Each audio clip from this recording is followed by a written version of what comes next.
allow the children to have the budget every year. It's okay. Off your mind. It's okay. She Off your mind. Off your mind. like me. Chai! Now wow, people wey suppose talk truth to power don't off mic. And if we talk, now 500,000 they go summer us, call them hate speech. But fear not, Maiyegun don't come. Him go torchlight every corner, nooks and cranny of all these bad people where they spoil our country.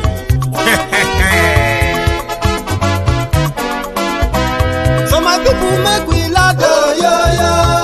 Maiyegun don't come, oh, yo, yo. My people make we shout, oh, yo, yo. Maiyegun don't come, oh, yo, yo. Maiyegun don't come, man of the masses, oh, yo, yo. Maiyegun don't come, oh, yo, yo.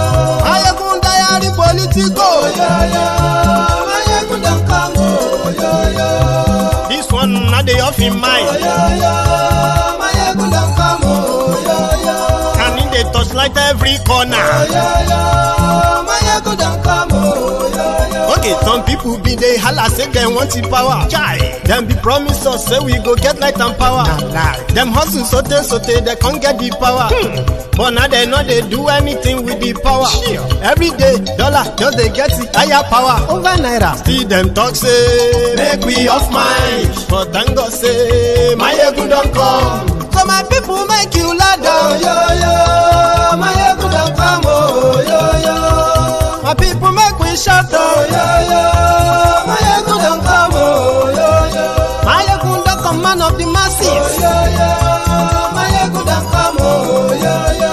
Maiyegun diary politico, oh, yo, yo. Maiyegun don't come, oh, yo, yo. This one not the off in mind, oh, yo, yo. Maiyegun don't come, oh, yo, yo. Person where they do evil, no one make person talk. Them say that Maiyegun, that man too they talk. He too they talk. Say Maiyegun diary, he they hot like pepper. But every day then they take money in bulk. Woman picking they the street they hawk.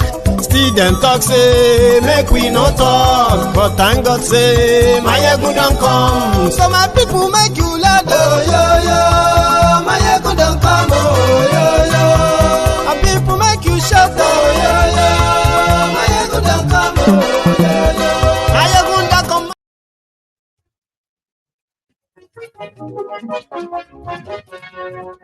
Hello there. Maiyegun làwa mọ̀, làmọ̀ tó dòdòdò.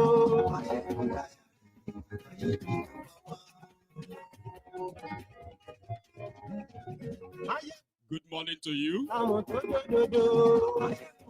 Good afternoon to you.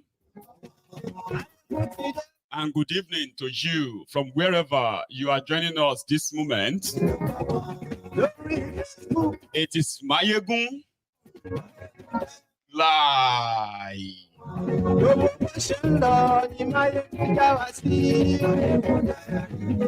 Or should we just say the brunch time with Maiyegun? It is brunch time with Maiyegun. Kindly read the caption of this broadcast, the description of this broadcast. Like it, share it, invite your friends, invite your not so friendly friends, and tell everybody that cares to know that we Maiyegun today.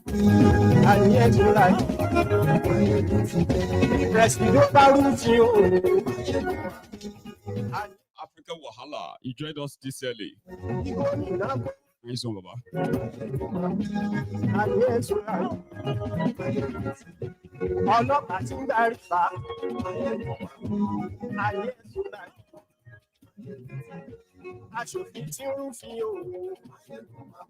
Milady, Ada Zion, thanks for waiting.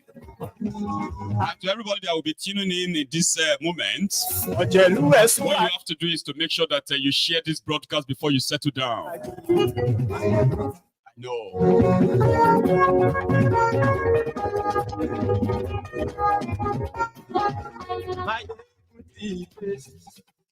Thank you, Motide. So I apologize for the late start. I have some workers in the studio, you know, they are doing something in the studio. And therefore, you may be seeing the, hearing the in the background, okay? do not panic. It's because I'm not alone in the studio this afternoon. But while we just put that aside, a lot is also going on. And from the rider or the caption of this broadcast, we are going to go to New York, a place where Shittyman was sent to go and appeal for a debt relief. Ladies and gentlemen, Nigeria is in mess, financial, economic mess, because of the APC, Egbekegbe's mismanagement of Nigeria's economy, one, as well as the corruption that has now become institutionalized in that contraption. So, yesterday, in New York City, where Shittyman, Dele Alakori, and few other clowns, right, are there to attend the UNGA 79th or 79th UNGA, which simply means that United Nations General Assembly meeting in New York City, where people just go and read, they just go over there, they give them podium, they read sometimes to the empty room, and according to them, that is them representing their countries and speaking to world leaders, whatever. So Shittyman, who was like 11th hour, replacement for Tifnumbu, appeared in that same room, and he said a lot of things that are pretty much nonsense.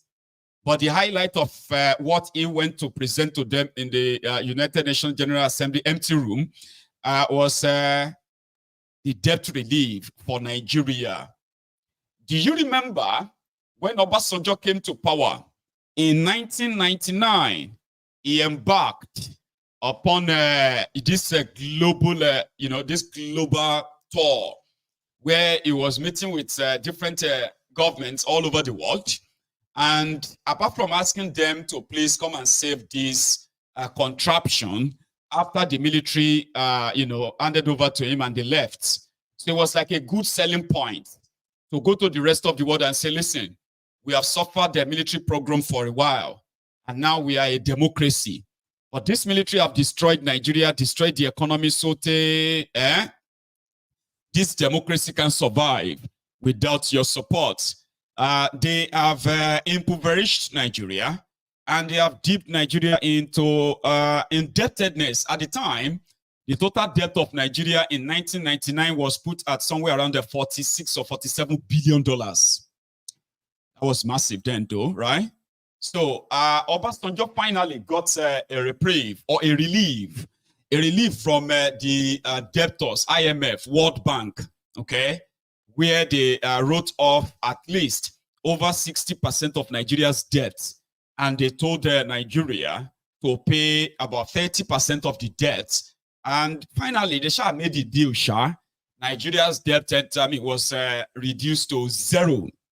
Unfortunately, when the same Obasanjo was leaving, he eventually left a debt of about $3 to $4 billion. But he also had a lot to show for it. At the time, then Yar'Adua came, then Jonathan came. So by the time Jonathan was leaving in 2015, the debt of Nigeria, foreign debt of Nigeria was put at, listen to this, $13.5 billion. Okay?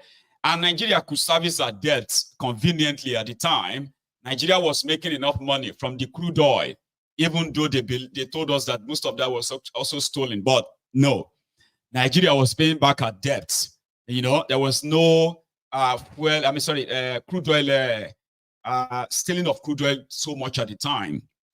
Then the people that shouted change, they took over and everything changed. So that's where we're going to kind of take the whole start from now. Although 9 years after Jonathan left, Goodluck Egbere Jonathan, 9 years after he left, Nigeria's debt has now jumped to almost $150 billion. You heard me right. $150 billion. And there is absolute near nothing to show for it. Right? So when he handed over to Bukwari in 2015, Nigeria's debt was $13.5 billion. The Nigeria Naira exchange for dollar was 150 naira to $1. The liter of petroleum in Nigeria in 2015 was 87 naira per liter. So then when you fast forward that to 2023, Nigeria's debt when Bukwari was living was left at was $105 billion. And the exchange rate of a Nigerian naira to dollar was left at 710 naira to $1. And when Jonathan was living, the oil theft in Nigeria on record, right, was 50,000 barrels of crude oil are said to be stolen from Nigeria every day. Also, the Nigeria refineries, the Warri refinery, Port Harcourt refinery, and then, these refineries were working at 50% capacity. Today, what is that guy's name? Aliko Dangote said in an interview 2 days ago, he said, now that is refining the crude oil in Nigeria, for the first time in Nigeria history, Nigeria will not be importing fuel, Babawere. Nigeria started importing 100% of our fuel from 2016 when this APC, Egbekegbe, took over. I know some of these things are going to be sounding like ancient to you. 87 naira per liter. Yeah, it was 87 naira per liter 9 years ago. And then Nigeria was not losing the oil revenue per se, even though those who are stealing the oil revenue themselves, right? Good luck, Jonathan and his gang, that they were told that they were the enemies of Nigeria. They still had enough to pay and service Nigeria's debt. Fast forward to 2016, Jonathan that was paying 800 between, listen to this, Jonathan was paying between 600 billion naira and 800 billion naira every year for fuel subsidy. When he said he wanted to remove the subsidy in 2012, which you all remember what happened, right? Nigeria was paying annually for subsidy 600 billion naira. And Jonathan said this was not sustainable, that this money could go into so many things. Let's remove it, okay? Since Nigeria have the refining capacity of about 50%, and only 50% is being imported, right? Let's invest this money, improve the refinery, and anybody who wants to bring this extra fuel into Nigeria, they could do so at their own cost and sell it at whatever price they want to sell it, while the Nigerian government will continue to refine locally for local consumption. You know, those who are actually behind the oil marketers, the fuel subsidy, beneficiary. One of them, is the governor of Ogun State today, the dubious Dapo of aiding oil. He was supposed to be in jail, but because of the protest of 2012, that saved him. And since then, he's been vying to be governor, so that he could possibly escape prosecution. His prayer got answered in 2019, but I mean, things were already gone then, right? So at the time, back then, that you were buying a liter of petroleum for 87 naira per liter, and you were paying over 600 billion naira for subsidy, right? Then 3 years later, when APC, Egbekegbe took over, the refineries in Nigeria suddenly died. It just suddenly died. No longer producing anything anymore. So Nigeria now depended on importation of fuel. At the time, the NNPC Nigeria suddenly became the sole importer of petroleum products. That was the beginning of your nightmare. That was the beginning of your suffering. The ones that you are unable to get out from today. This was the door that they opened to criminals, to thieves. Nigeria started losing over 700,000 barrels of crude oil every day. Nigeria lost, under these criminals, Nigeria lost over 200 million barrels of crude oil in a space of 7 years. No joke, Baba. Nigeria was losing, calculate it now. Nigeria was losing nearly 21 million barrels of crude oil every month. So God knows who. people will just bring vessel to Nigeria water. Ondo, Delta, Port Harcourt, Bayelsa. They will just bring vessel, load the vessel. And suddenly, NNPC started losing money. They no longer make money from crude oil because people are stealing the crude oil. The oil production in Nigeria dropped from about 1.8 million barrels of crude oil every day. It dropped down to 800,000 barrels every day. And where is the money? The money also stopped coming. NNPC that used to remit money to Nigeria and say, oh, we sold this crude oil, we sold that crude oil. Suddenly, they were not remitting money anymore. They will wait for like a month. The NNPC won't remit any money. To cover the gap, the the Boko Haram's government, they started printing money. They started printing money and sharing the money to states as allocation. So that the money they were supposed to be making from crude oil, that was supposed to be shared, they covered that up. I know some of you remember Malamu, and they discovered over 200 million, over 200, was it over, oh, sorry, I think it was a 27 million barrel of crude oil stolen from Nigeria, and they traced it to China, and China made a deal that, okay, they will pay. When they paid the money, over, $7 billion or so dollars, when they paid the money also disappeared because Malamu, and his gang, they shared the money. Now, here is the story of what Nigeria has now become today. Nigeria started borrowing money like never seen before to pay salary, and suddenly the debt of Nigeria jumped from $13.5 billion up to $105 billion in a space of 8 years. This was the end of Nigeria economically. So the carcass, which Tifnumbu and his gang have now inherited, is not being saved. So you know, okay? So between just 15 months, between May 2023 and September 2024, Nigeria's debt is now hovering between $145 and $150 billion. And IMF, the one that has been giving them this money, and the others, they started setting the pace. The monetary policy for Nigeria. Go and float your Naira. Go and devalue the Naira. If you want this $1 billion, go and devalue your this. If you want to go and devalue that.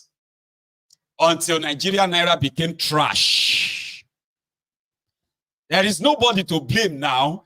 If APC, Egbekegbe that destroyed Nigeria, suddenly feels like, and I remember very well saying, these guys who are borrowing this money, they have no plan of paying the money back. Oh.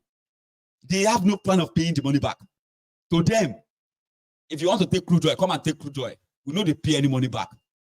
Nigeria got so bad under Boko Haram that Nigeria was using, because there was not much money coming in anymore. Nigeria was using over 90% of our own revenue to service debts. Why they are telling all of you that PDP looted the money, PDP will destroy Nigeria, and they sold you that lie. A lot of you actually believed it for years. Why they killed you? IMF started setting the monetary policies for them. How much is your Naira today? No, go and change it. We cannot, you don't get anything we need. We can't give you this money if you don't have anything to sell to us per se. How much do you want to change the Naira now? The dollar? I said it's 150, 200 Naira. No. That's rubbish. Which you don't have anything to back up your Naira. Nothing. You know what? Go and devalue it. Go and float it. They started setting monetary policies for them to the point that today, Nigeria Naira have lost more than 1,000% of its value. From 155 Naira to a dollar. Nigeria Naira is now 1,680 Naira to a dollar. Complete trashy toilet paper. That's what your Naira. But they gave them money to make it worse. Nigeria started paying more for subsidy. You get that? Refineries, or they told us the refineries were dead. Even though some people said that that may not be true. That you see these criminal politicians, they were supposed to be given the same China treatment. You saw this Chinese treatment, what they did to their corrupt criminals in China. That is a death sentence. Some said, no be all this fuel you are using in Nigeria, no be everything that they import. That these refineries are still working. But because of the corruption, it is better to tell you that they are not working, so that they can continue to tell you that they are paying subsidy. Nigeria, divide their 600 billion, divide it by 12. 600 billion or divided by 12, what you go get? No be 50 billion. Yeah, 50 billion. 50 billion every month. Jonathan, the corrupt Jonathan, was paying 50 billion naira on subsidy every month. You were buying a liter of petrol for 87 naira per liter. Remember, $1 was 155 naira official, and black market 199 naira per 199 naira to $1. Abi. So Jonathan was paying 50 billion naira for subsidy. Bokwari came, and suddenly subsidy first jumped to 1 trillion a year, 2 trillion, 3 trillion, 4 trillion. By the time Bokwari was leaving, Nigeria was paying 5 trillion naira, 5 trillion. And when you divide all of that, Nigeria was paying over 400 billion naira every month on petrol subsidy, right? And you were buying the liter of petrol for how much? People who complain about buying a liter of petroleum for 125 naira per liter because Jonathan removed subsidy, they said now war go lay down. Now war the whole thing go hand into. Jonathan don't finish you. Blah, blah, blah. They now told you to maintain. Give Bokwari time. By the time Bokwari was done with you, they were paying over 400 billion naira every month on subsidy. Over 400 billion. And over 5 trillion naira a year on the same subsidy. So some people said, oh, all these things that they import. The refineries are working. As the entire system is being so corrupt, it is whatever they say to you that you have to take. As they are sharing, see this guy, Timi Presiva, that became the Minister of Petroleum under Bokwari. I don't know if some of you probably remember that. I know some of you will remember the story, the lies that Obasanjo spent 16 billion naira on $16 billion on electricity, on power. I know some of you help them spread that lie too, that Obasanjo spent $16 billion on power. Obasanjo never spent $16 billion on power. But you see this Olori Buku APC, they repeated the lie and repeated it and repeated it and repeated until a lot of you actually believed it. Do you know that under Bokwari, they spent over $1.6 billion? That one is confirmed. $1.6 billion to revive Nigeria refinery. And they continue to tell you that it's not working. Even up till now, they are still spending, they claim to be spending. What they are doing is that they are sharing the money. And then they will come back together and write figure and say, how many liters of petrol should we say we are subsidizing this month? Just say 800 million liters. Okay, 800 million. And how much is the subsidy? Go and do the math. Go and do the math. 6 trillion naira. 6 trillion. Okay. They pay subsidy and you are still paying through your noses. Your businesses were struggling, suffering until Tifnumbu came. All this rip-off is called institutionalized corruption. And on the other hand, everywhere Bokwari went, it's like the normal Alimajiri, Bambi Allah with plates. Everywhere he went, they want to borrow money.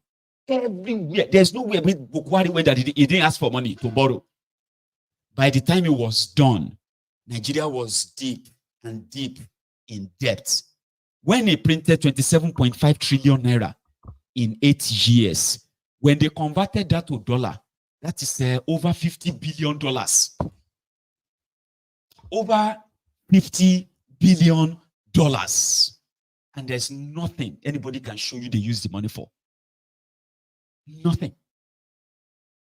They are constructing railway. China is building rail. Kiniko is building this. And by the time Bokwari, including the second Niger bridge, they lied about.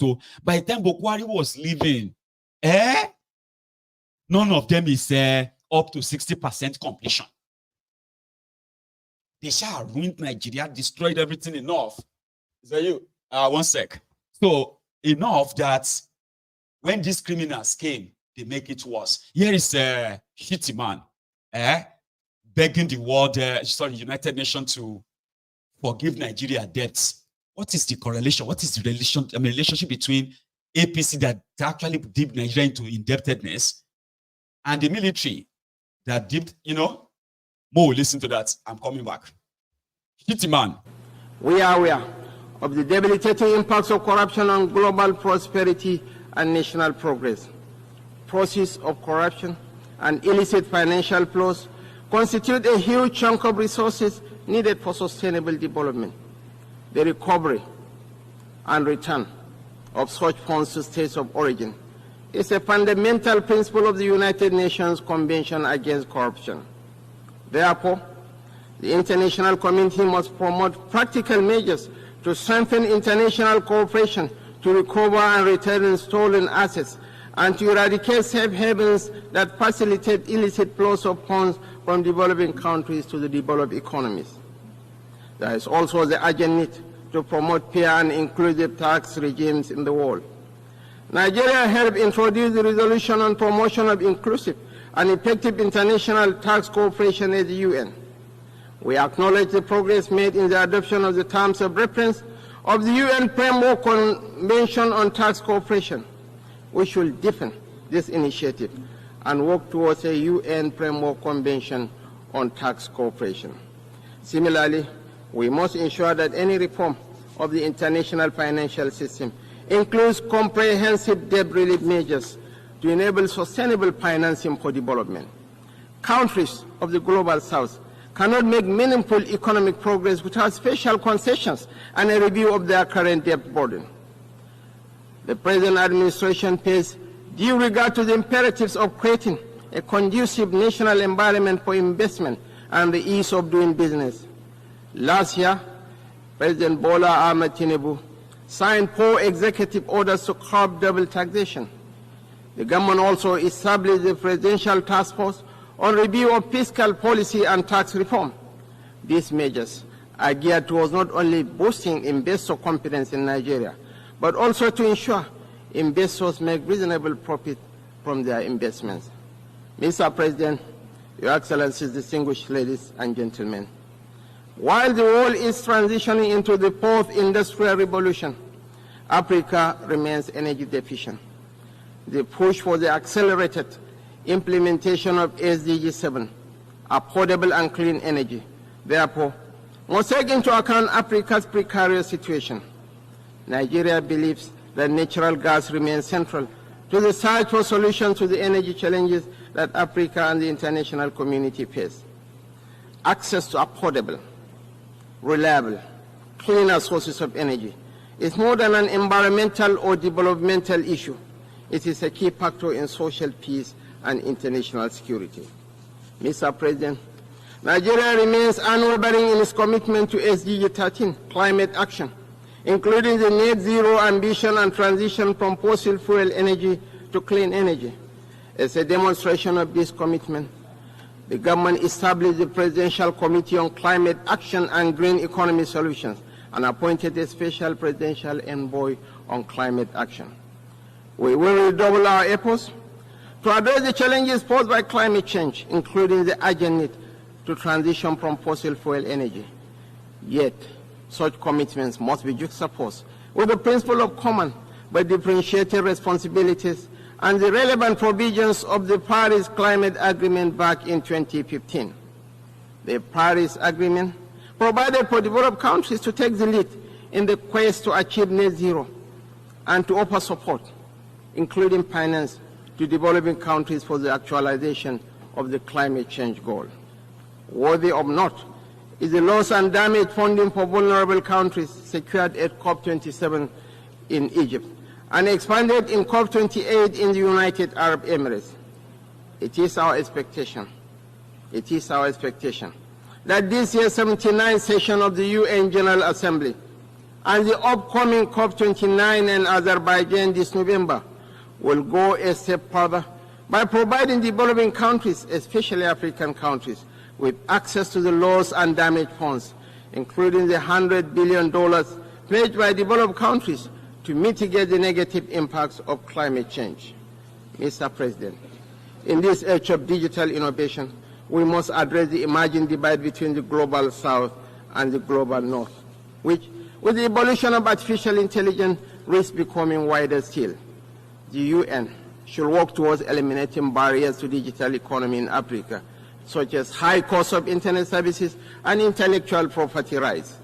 More so, there is a need to work towards common global standards to regulate cryptocurrency trading platforms.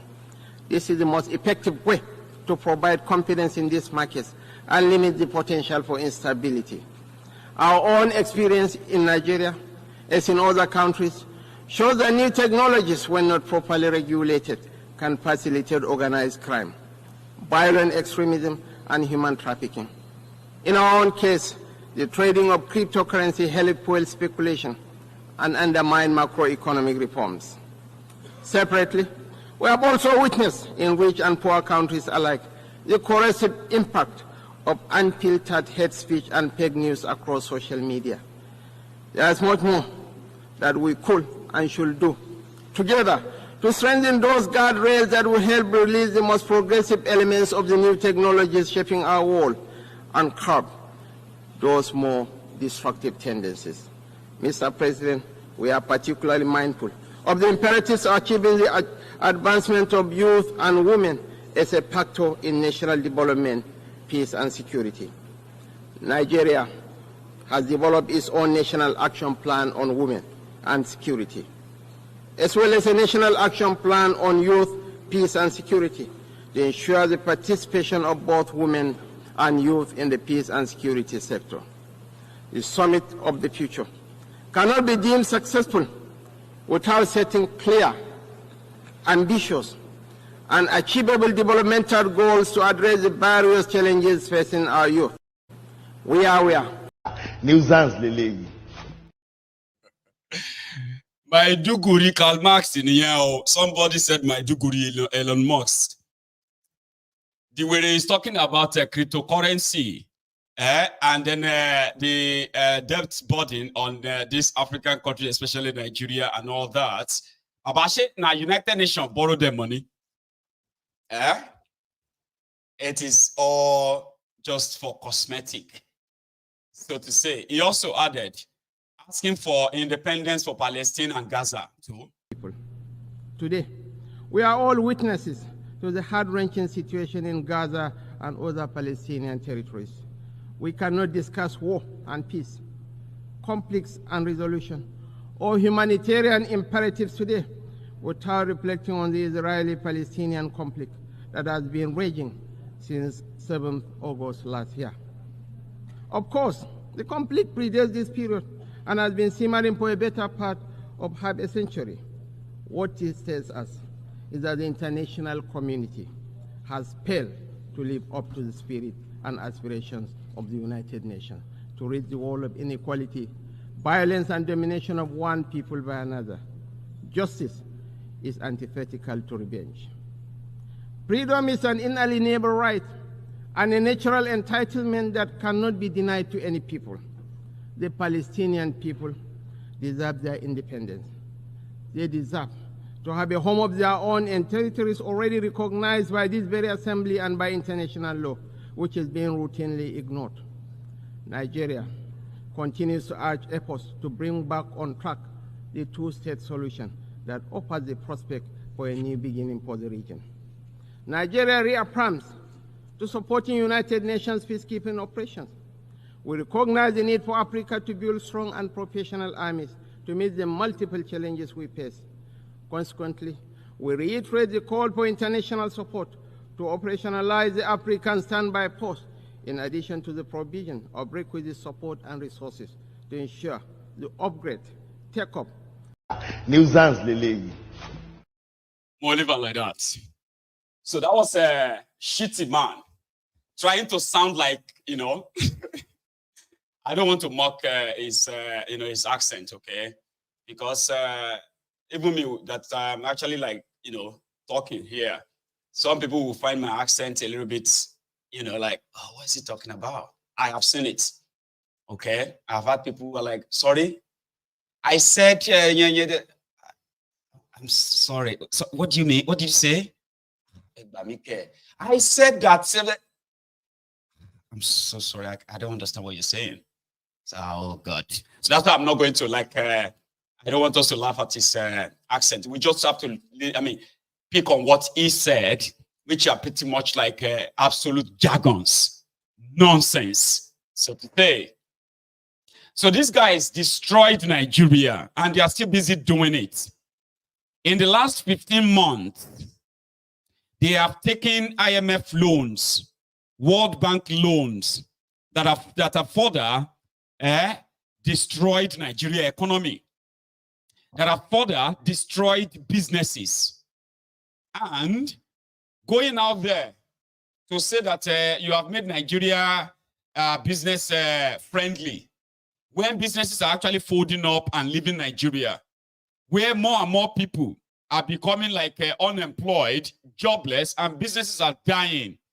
It has gotten so bad that APC, they did not only just borrow money, right? They have gone as far as using the future oil prospect, oil exploration in Nigeria. They have used it as collateral for money they have spent today. Last year, Tinubu's illegitimate regime approached Afrexim Bank. And Afrexim Bank, which is the African Exit and Imports Bank.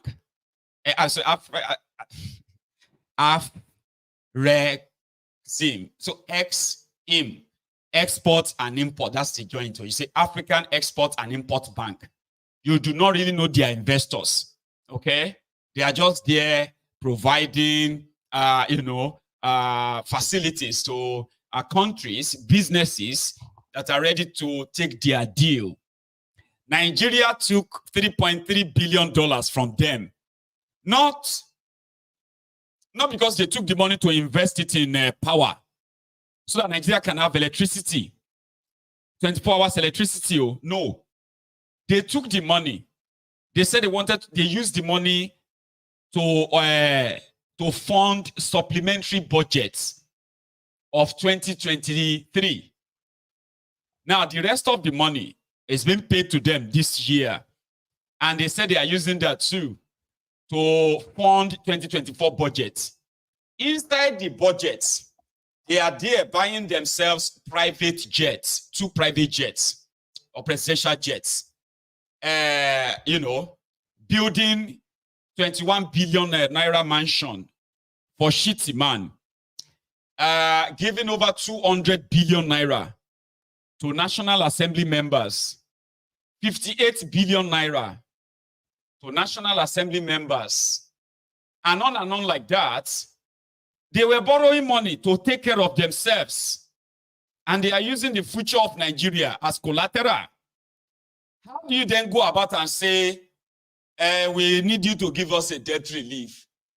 Because these conditions of this loan is going to make Africa very poor. And since Africa will be poor, they won't be able to meet their potential. And they will went there as well to go and solicit for the independence of Palestine. Yet they militarized the Igbo land because the Igbos want Biafra. They are killing and massacring people because they do not want to be part of this contraption anymore. But on the international stage, they are fighting for Gaza. Do you see the hypocrisy? Now they are asking for debt relief. Mind you, they are expecting another $1.7 billion loan very soon from the World Bank. And part of the condition is you need to float your Naira again. Oh. So this, just yesterday, Kadobi Dioduwa Emefiole, he came up and said they are increasing the the interest rates in order to fight inflation, pretending as if to say they're actually real economists when they are not. So in all of this, more businesses are dying. Government income or government revenue is dwindling. Don't be person where they work, they pay tax. When you have more jobless people, yesterday, their statistics also came out. There are more of you have become more jobless. Why won't you? In their dubious way, remember they said that when Bokwari was there, it became obvious that more than 60% of Nigerians, remember when Tinubu said 33% unemployed? Recruit. This was about 3 years ago. By the time Bokwari left, officially, more than 70% Nigerians are jobless, unemployed. But they are living in that country. How are you living? How are you surviving? So if you have 70% of your citizens unemployed, that means you are done for. How are you going to actually gain revenue? People will not get job, no, they pay tax now. You don't know. So immediately Tinubu came in. Instead of them to start recruiting the 50 million youth, they decided to do abracadabra. They said, there are so many people that are employed. They are not captured. Yalata, Yaleja, person where they do vulcanizer, furniture, person where they do carpenter, this and that. These are also employed people. They are making more than 100,000 naira a month. These people are supposed to be captured. In the past, they were not captured. And that is why they keep saying 50% people, 60% unemployed. They now come back and said, Nigeria people, they are employed. I bet you that last year, they said that the way they are calculating unemployment in Nigeria is wrong. Therefore, now only 5% Nigerians are unemployed. 5% Nigerians unemployed? And we are competing with armed robbers and the bandits to recruit from the youths who are unemployed. 33% unemployed.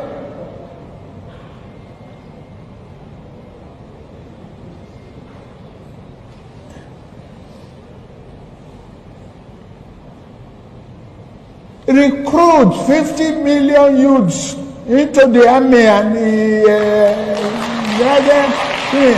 Take away from their recruitment source. What they will eat? Cassava, agbado, corn in the morning, yam in the afternoon. It's growing here. You create demand and consumption.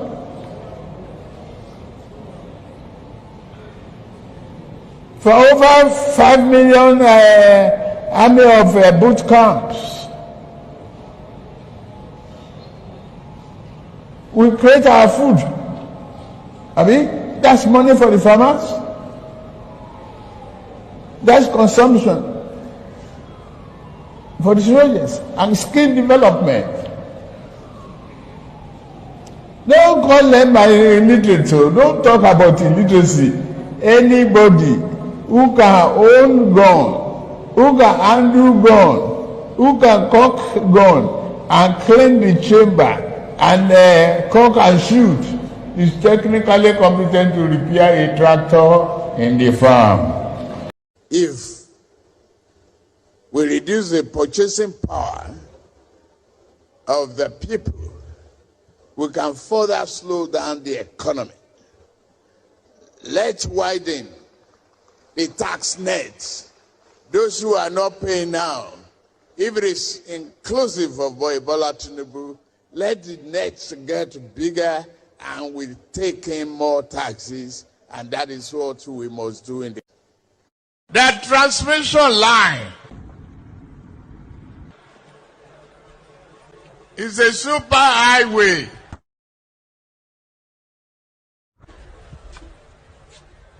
For generated electricity and power. They could not even make a down payment for a roasted corn.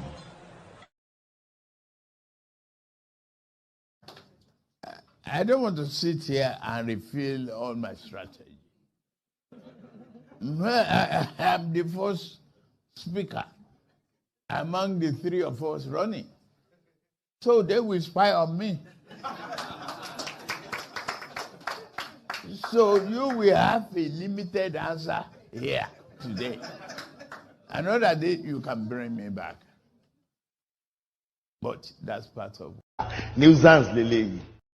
So at the end of the day, when they now gain power, they doctored the figure. They said, only 5.6, only 5% Nigerians are unemployed. So yesterday now they said, okay, more people are now unemployed. The economy tough. The deceit after deceit after deceit, deceit after deceit, and all that. Nobody will tell you now. Yeah?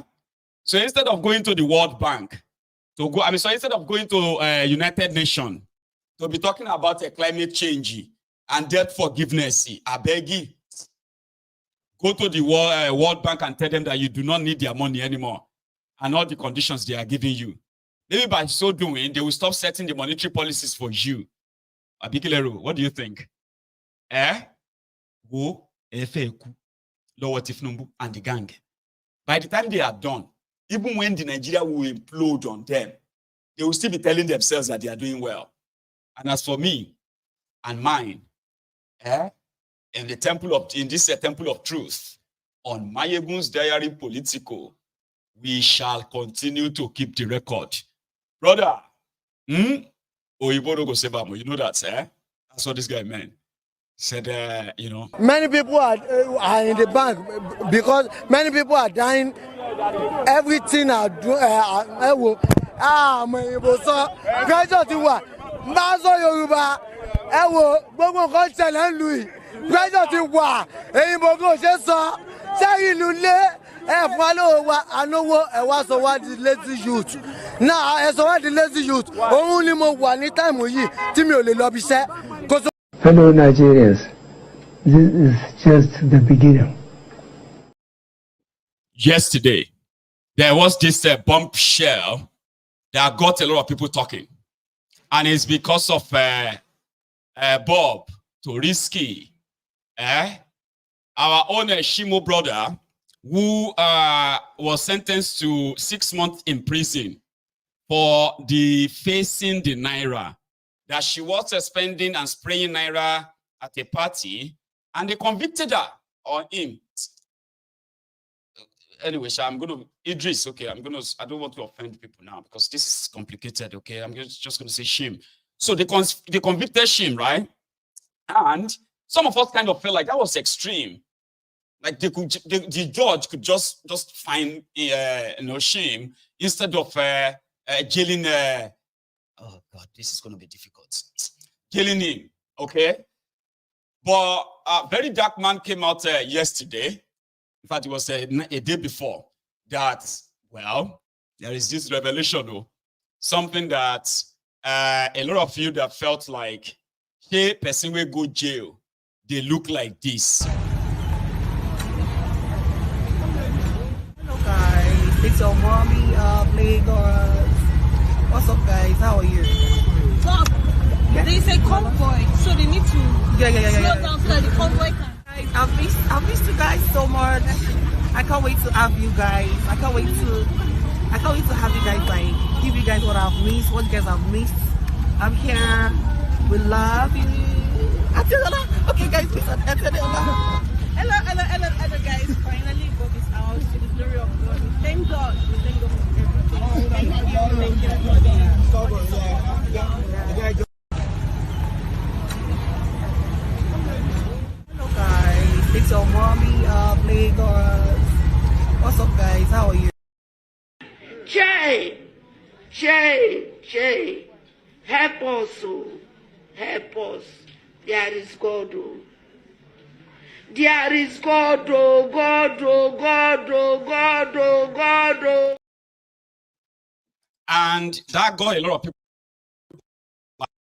We just came out of prison. No, they look like that. No, they look plumb like that. Something is just not adding up. But some of us just decided to mind our business until a very dark man dropped a bombshell No, he did. She didn't go to any prison, or she went to a different prison, and he paid for it. I'm sorry if you should know how to kind of understand this now, because I may be using the interchangeably, right? He, she, shim, him, shim, and him, she, like that. Okay, I'll do my best, because I know how kind of how it can be, for a lot of us this way. And I do not intend to offend anybody that I identify as a she or as a him, as a they, whatever you want to identify as, okay? I live in a place whereby it's such a sensitive thing, okay? We are talking about Idris Okuneye, alias Bobrisky. So when Very Dark Man now came out and said, well, there are so many people involved in this whole thing, and according to him, or should I actually just let him say? Some of you have seen the video, haven't you? No? But I'm just going to play it first, then we'll react after. Because Nigeria is so corrupt that some people are beginning to feel like if they cannot even send somebody to jail, like normal, what is the point in EFCC chasing the Yahoo boys? If the system cannot actually send somebody to jail for real. And I'm like, welcome to Nigeria. Yes, all right. In respect to Bobrisky, what I'm about to post now, a lot of names will be mentioned. These are people that I also respect, and I believe a lot of Nigerians respect them as well. I am very, very disappointed in the agencies that are involved in this, and I believe that this call recording that I'm about to play, even Bobrisky will not expect it. That is what is crazy. But all the people that will be mentioned, I don't care. You understand? I don't care. And from today, no longer respect for all of you. You understand? Because all of them are the same. And it's pretty obvious that in Nigeria, the law only works against the poor people. Do you understand?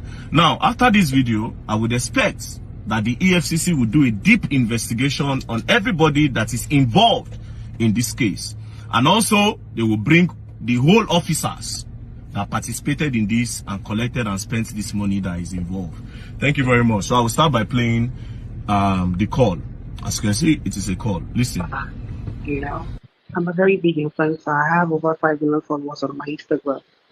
So my Facebook, and they're paying me on my Facebook every month. So I'm okay. So they were like, all those money cannot still make me buy a house of 450 million naira in Pinnock, and where I'm staying in Chevron, blah, blah, blah, blah, blah. The shah put the money laundry shah. They charged me to court. So when they charged me to court, we had to beg them that, okay, if they want to remove the money laundering, how much would they collect? They said we should go and bring 15 million naira, that they will remove the money laundering. Now, this is one part of the video. A lot of things will be unveiled. First things first, you heard it from Bobrisky. EFCC charged him 15 million naira to remove the money laundry charge that was charged against him. If you remember, when this case against Bobrisky starts, there was a money laundry charge, but from nowhere, they dropped the money laundry charge. So obviously, Bobrisky paid EFCC 15 million naira to remove the money laundry charge. It's crazy that EFCC claim that they are fighting against financial crime. Do you understand? But they are deeply involved in financial crime. So they remove the money laundry. Anyways, let's continue. There's a lot of things in this call recording. To my friend, I called my friend, because I can't use my account. I wanted to send money from my account, but he said I'm still under investigation. I cannot withdraw from my account. So I now called a few of my friends. Polanco, Elele. That Polanco, yeah, is my very good friend. So I called him.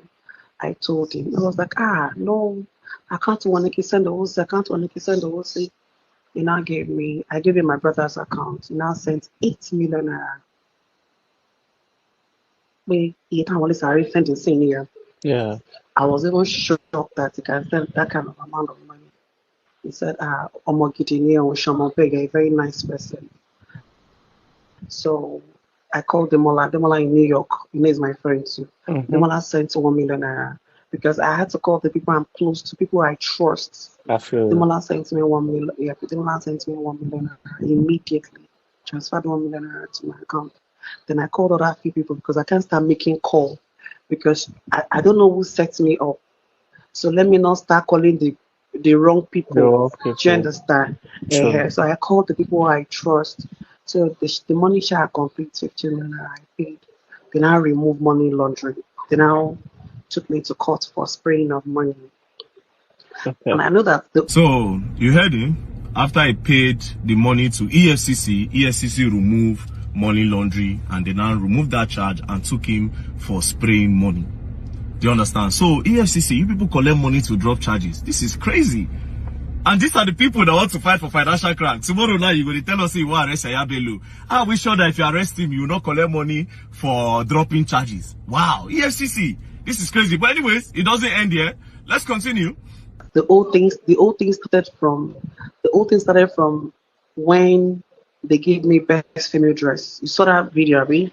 That they gave me best female dress. Yes, that's when the old things.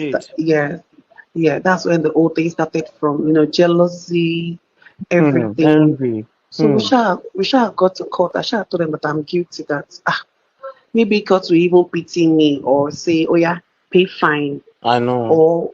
Or community service. Sadly, the court sentenced me. So, I was on my way to the prison. Then my godfather called me and said, you will not enter that prison, don't worry. Let me make arrangements for an apartment close to the prison. That is going to call the controller in Nigeria, that's overall in Nigeria and Abuja, and I'm talk to them. They shall talk before I come back. They now took me to one apartment that I must not come out till I finish my sentence. That the Oga said they should come out. The Oga said they should come and keep me here. That I mustn't go enter data, but nobody should know that I'm not there. Yes. So they said the guy will collect money. They wanted to give them 7. Wait. Who is this Bobrisky's godfather that called the Controller General of Prison in Abuja and instructed him that he should not let Bobrisky to enter prison? And the Controller General of Prison now gave Bobrisky an apartment outside the prison. Do you understand? An apartment outside the prison that he should stay there and he will not enter the prison. So Bobrisky didn't go to prison, obviously. Basically, the prison obviously is for the poor men and for the poor masses. So this is how the EFCC come and lie to us. Say they don't probe somebody, they don't arrest one big man for financial crime. But they go no go arrest the man, they no go sentence him or carry him. Go give him one lodge somewhere and he no go enter prison. This is what is going on in Nigeria. Do you understand? The law is only against the common and the poor men. Now only poor man they go prison. But Bobrisky, one godfather somewhere, that godfather, he will come out. And the Controller of Prisons, the Controller General of Prisons, you have to come out and defend this. If not, I will continue rubbishing your name online, the Controller General of Prisons. So this is how they call you to remove prisoners. After the court have sentenced the prisoner, you will remove them. But that's not all. Let's continue. $5 million. I had to call Elele again because there's nobody for me to call. Elele gave me 2 million, the balance of 2 million. So now I'm supposed to come out in what's it called? Ending of July next month. Okay. 29th. The more you look, the less you see. The more you look, the less you see. Nigeria is a criminal den. Nigeria is a crime scene. And when I heard people kind of reacting in shock, even me can't be shocked. Say people are shocked. I am surprised that a lot of you are surprised hearing all this kind of a thing. It's good that a very dark man is, is actually mentioning names from the evidence is presented. It is what Nigeria is. Bobrisky was being investigated for money laundering. by the EFCC, as well as spraying, defacing Naira. So he bribed the EFCC guys to drop the charges of money laundering. Then they went on with the charges of defacing Naira. And then when it was time for, she was supposed to be given a community service. But shockingly, the judge convicted him to 6 months in prison, that he had to go to prison. On his way to prison, his godfather called him, because people said I should actually address him the way he is. He's a cross-dresser, all right? He's not a transgender or anything. Idris Okuneye is seen as, you see, even not kind of trying to say she, him, is a mockery. So he is a he. He's said it many times that, he's just a cross-dresser. He's dressing like a girl and all of that is, that's that, right? So on his way to prison in Nigeria, his godfather called him and said, oh, you are not going to that prison. You're not going to that prison. And indeed, prison. Oh. How many of you have heard that in Nigeria, they will exchange innocent people with hardened criminals on their way to prison or something, and they will release the criminals? How many of you have heard? I know you haven't seen it. This Bobrisky own is a very good example to see. He is not from a rich family. He's just a very kind of a smart hustler that kind of, knows his way in a corrupt country called Nigeria, though, right? It's not as if to say in Papana, Dangote or something. How many of you will remember stories of rich men Peking that were caught in different kind of criminal activities like courtesan, armed robbery, and then drug trafficking? But when it is time for them to actually do the time, they will swap them with somebody who is arrested for wandering. And that person is the person that will be in jail, serving their time. How many of you have heard many, many things like that? So, because when me had grow up, I have heard it many times. A few years back, before I left Nigeria, and I think it was in 2011. Yeah, it was in 2011. We got an offer that we should bring supplier. There's this, diesel, right? AGO, somewhere in Eket, in Akwa Ibom. And this Egbon from Odogbolu said, I know you're a very smart guy, Sheyi. I want you to kind of follow me to Eket. There's this business, and I don't want to go alone. All right? And it is like we are going to be the middlemen. Ours is, we know the seller. We should just look for the buyer. So they wanted to sell about 3 million liters of AGO, diesel. So on each AGO, on each liter, we were to, I'm trying to kind of put, okay, you know what? I'm just going to use just random figures now, because I can't remember what exact price it was then, right? So we were to make 1 Naira, okay, on each liter. So if you have to sell 3 million liters, so that simply means we will make 3 million Naira. But I'm talking about 13 years ago, right? For somebody like me, a young man from Odogbolu, so if I'm given a 1 million Naira for just being a middleman that brings the buyer to the seller, that's not bad, that's not greed. So I was like, thank you, God will bless you too. So we traveled from Odogbolu to Eket. When we got to Eket, we paid for an hotel. We stayed in an hotel. We met the supposed person who knows the seller. They took us to this, oil field or oil farm or something like that. Like it's like a company too, okay? They have these tank farms there. And they said that this is where we're going to load it. This select now called the person he also knows who is into petroleum product and all that. That's that. We have 3 million liters, so if you are coming, so bring buyer. Long story short, the person that we called didn't have the money to buy the whole product of 3 million liters or something, right? So he called somebody else who probably should have the money. That one now brought money and said, no, he's not buying 3 million liters, but he can give them like 1 million. He can pay for 1 million liters. So he brought the money, and the person who was supposed to sell the products was there. They came to our hotel. So they were there. You know me, I'm just like an observer, invitee. They just invited me. I'm not part of the business, right? But like, for seeing, I'll make some money too for seeing. So everybody arrived inside the hotel. The person that brought money brought, I think, a 5 million naira or something, right? It was not that much money, but it was much money then. No, it was not even 5 million naira, 1.5 million naira. It's not that much money he brought. 1.5 million. Because he was a bit like, no, I don't think this deal is really, really that clean.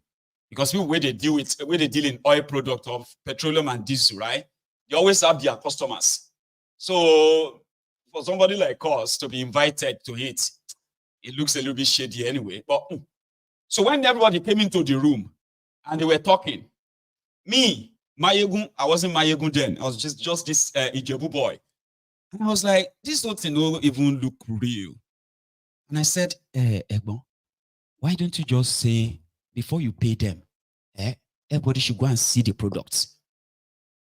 And the Egbon was like, see, I only brought you here because I didn't want to come alone. You. I'm not here, your two no, because you and your two no. I don't want your two no and two no this thing here. Just mind your business. Okay, I said, okay, sorry, sir. Sorry, sir. Right there in front of me, this guy dropped this 1.5 million. Another person dropped like 1 million, making 2.5 million. I saw the cash. They now said, we'll call you to bring out the tanker to come and load the product. Boom. They disappeared. And afterward, it became like we have been duped. Do you know what happened? The guy that brought 1.5 million, the guy that we called, the Alaji that didn't have money, that called somebody else who brought money.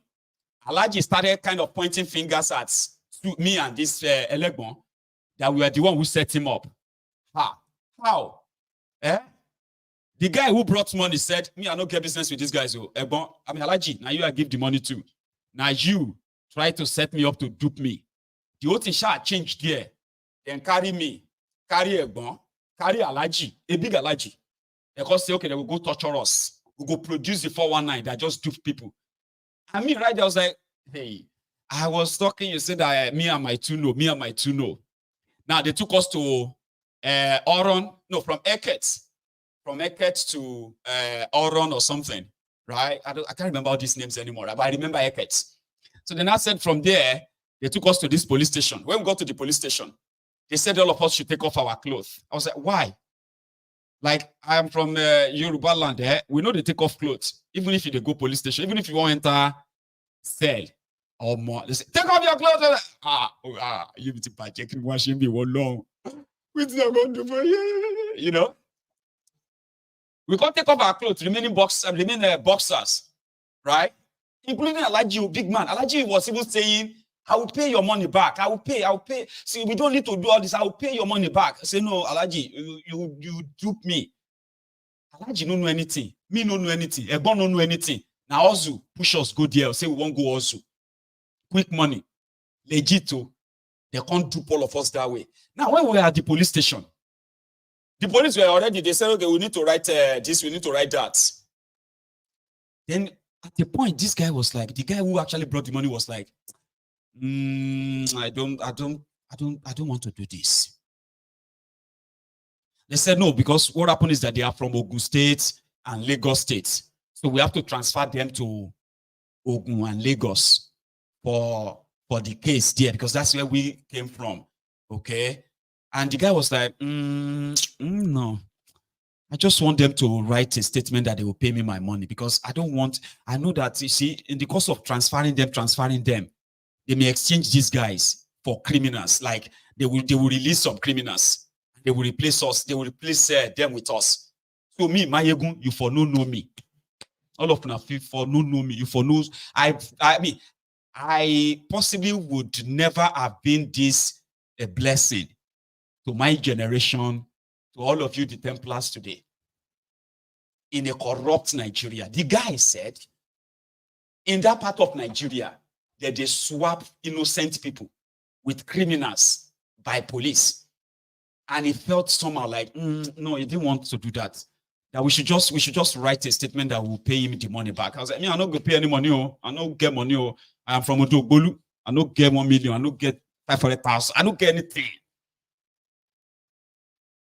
Alaji, you will pay me. You are the one I gave my money to. You will pay me. Alaji was like, I'll pay. Thank you so much. Me, I said, I don't get she buy, I don't get to because, and it's true, I didn't have any money. And the guy said it there that he would not want us to be put into that process of transferring here or there. Now, so I for don't go. Tife. I for don't die. Because of a corrupt system. They knew then that we were duped. The police knew we were duped. But they took us to military guys. I saw in that Akwa Ibom, I saw this massive hotel. They gave a whole floor to soldiers. You know, soldiers who are like, their job is to protect the big men or anybody who is doing any business in the area. That's their job. They are like Nigerian soldiers, but they are not doing anything than to protect big men. So this hotel gave them one floor. It's about 5-story building, right? They gave them a whole floor. They are just there sleeping, smoking, drinking. They are soldiers, so they took us to them to torture us.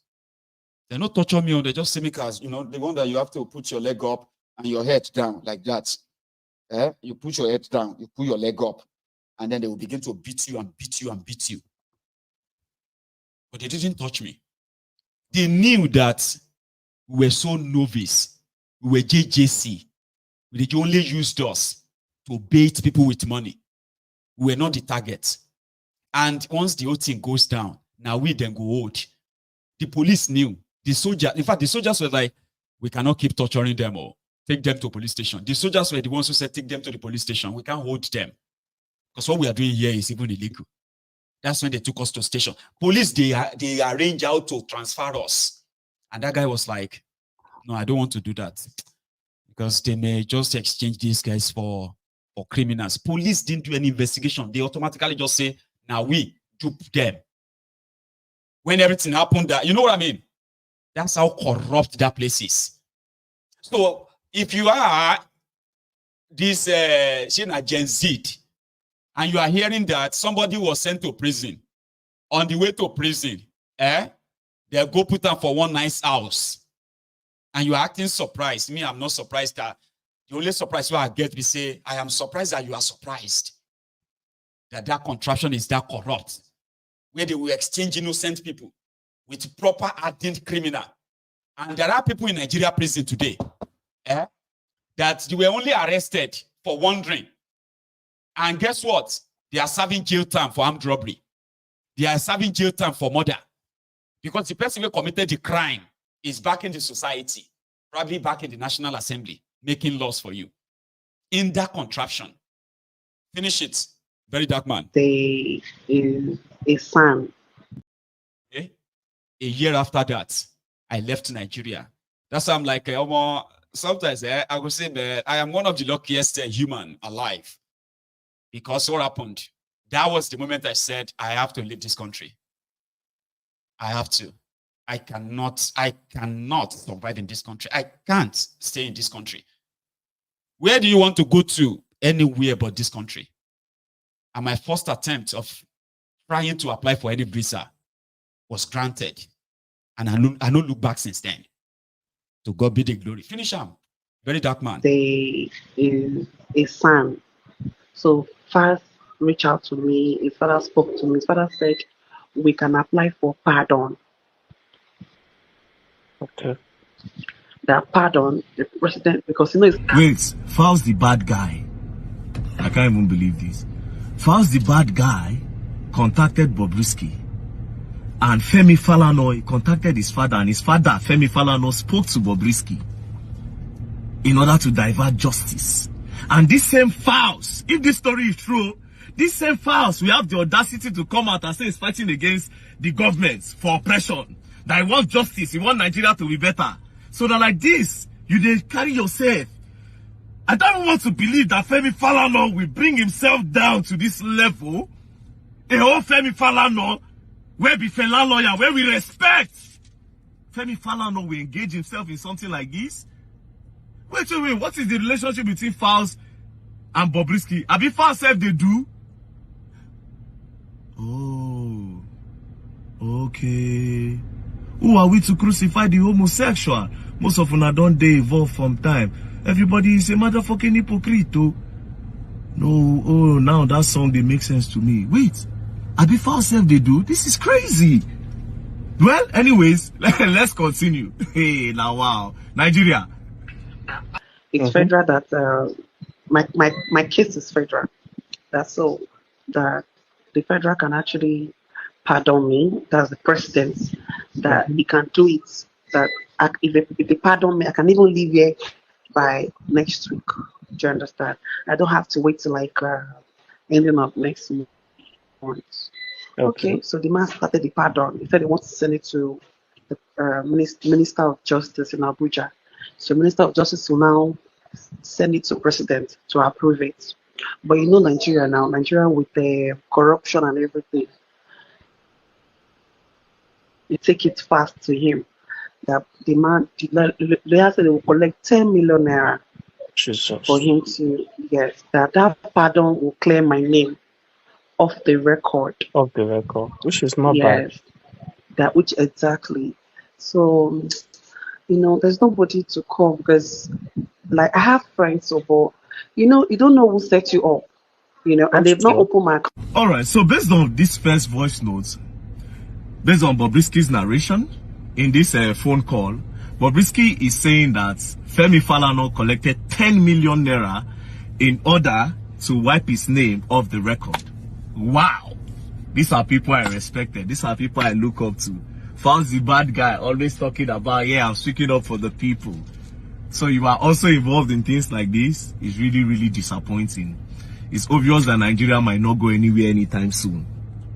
It's obvious. Say Nigeria, no, I have lost 100% respect for this. Unless if they come and can't defend this one, saying a lie. But for now, we'll take what Bobrisky is saying as the truth, because Bobrisky said all these things like he contacted somebody to borrow him money and the person recorded everything. Now, just in case Bobrisky go on argue, let me drop your number. This is your number, eh? Now, wow. So this is your number. Your number ends with 2208. That's what your number ends with. So this is you. Actually, you cannot deny anything.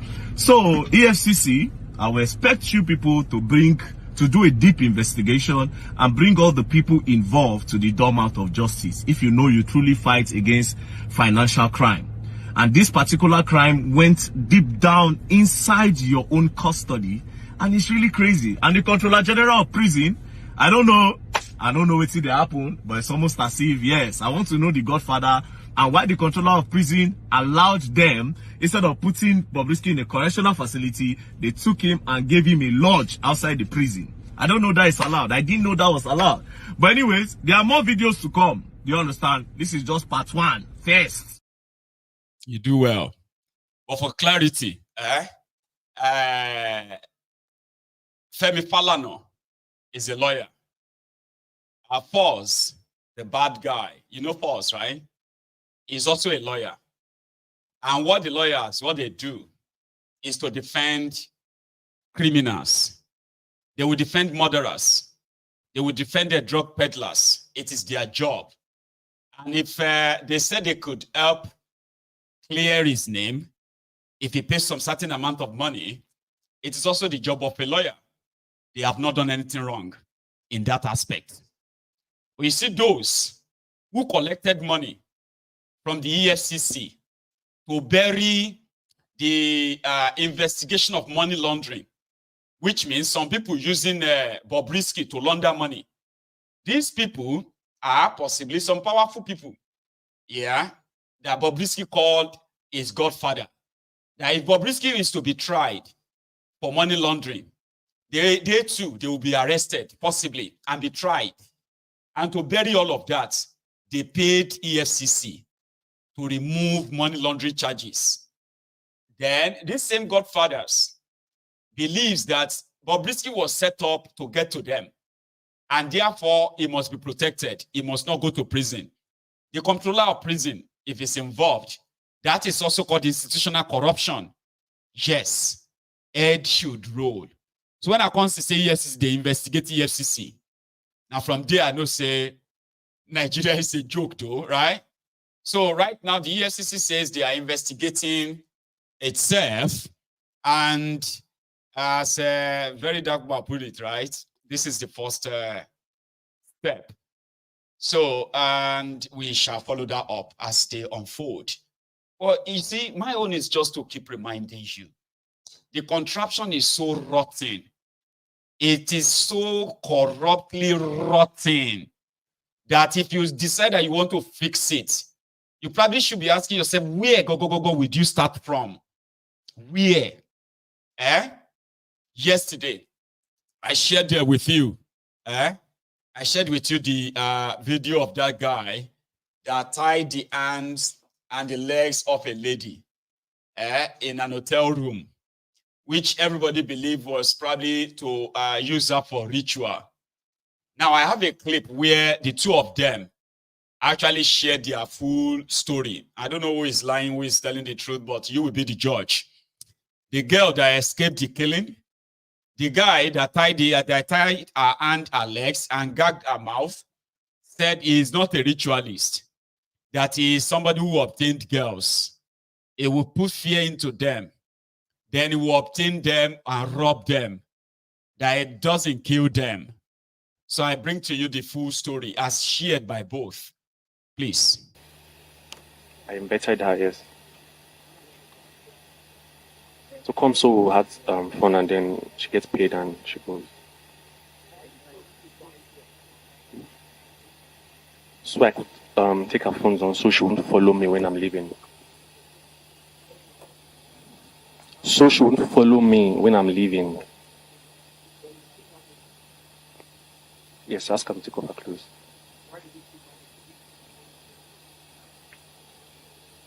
Because if I'm leaving and she eventually untie herself and try to follow me, before she put on her clothes and stuff like that, I'll be long gone. Last month.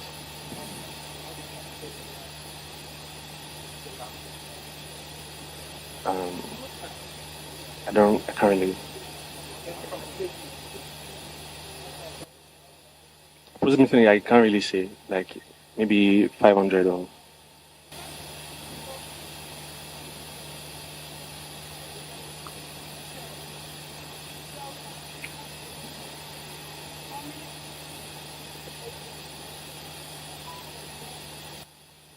When you say destroyed, okay, 4. I didn't do anything to that one. She's a full-time hookup girl, so she fought with me and she shouted and I couldn't take her phone, so I left. Just Lagos and Port Harcourt and yeah. No. Yes.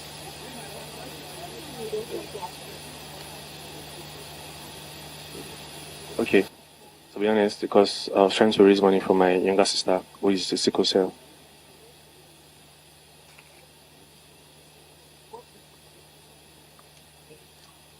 I'm an artist, I say hard work. Yes.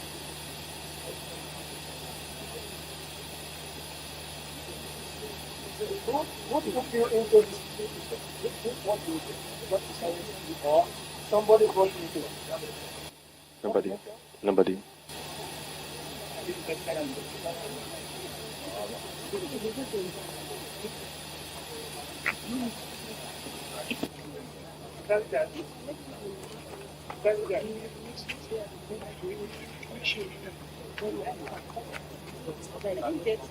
WhatsApp and asked me for a meetup, which I accepted. So he asked me what I would take. I told him. He said, okay, I should come over. That he's at Top View Hotel, Zone 5 in Abuja. Then when I got here, he was outside already. He paid for the cab. We sit there. then led me to the hotel room. So when I got inside, he locked the door and started apologizing because he wasn't picking up my calls earlier. So he started apologizing for not picking up my calls earlier. I said, okay, no problem. Then he asked me where I'm from. I told him. He asked me my name.